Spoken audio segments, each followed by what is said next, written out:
తిరుపతి తొక్కిసలాట ఘటనపై Goshamahal BJP MLA Raja Singh స్పందించారు. తిరుపతి ఘటన చాలా బాధాకరమని, దీనికి గల బాధ్యులపై కఠిన చర్యలు తీసుకోవాలని కోరారు. గేటు ఓపెన్ చేయడం వల్లే తొక్కిసలాట జరిగిందని ప్రత్యక్ష సాక్షులు చెబుతున్నారని, దీనిపై లోతుగా విచారణ జరిపించాలని ఏపీ సీఎం చంద్రబాబును కోరారు. మృతుల కుటుంబాలకు 10 లక్షల ఆర్థిక సహాయం ప్రకటించి వారిని ఆదుకోవాలని కోరారు. గాయపడిన వారికి మెరుగైన వైద్యం అందించాలన్నారు. ఇకపై ఇలాంటి ఘటనలు జరగకుండా చర్యలు తీసుకోవాలని సూచించారు రాజాసింగ్.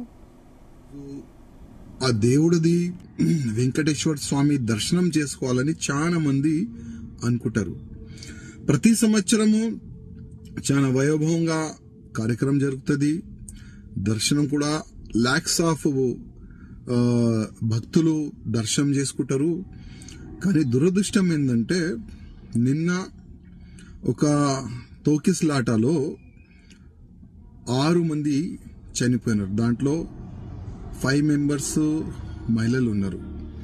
ఇంకా 48 మెంబర్స్ దాంట్లో ఇంజిట్ కూడా అయినారు ఆ తోకిస్లాటలో.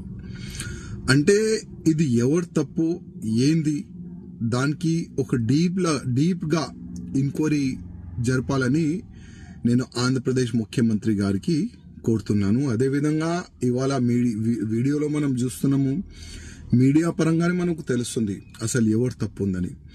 ఒకవేళ పోలీసులు సడన్ గా ఆ గేటు తెరవకపోతే ఆ యాక్సిడెంట్ జరిగేది కాదని అక్కడ ఉన్న సాక్ష్యాలు చెప్తున్నారు. అసలు ఇది వాస్తవమేనా, అసలు ఎవరు తప్పు ఉంది అని కొద్దిగా డీప్ గా ఎంక్వైరీ చేయాలని నేను మా నాయుడు ముఖ్యమంత్రి గారికి రిక్వెస్ట్ చేస్తున్నాను. అదేవిధంగా 6 చనిపోయినారు.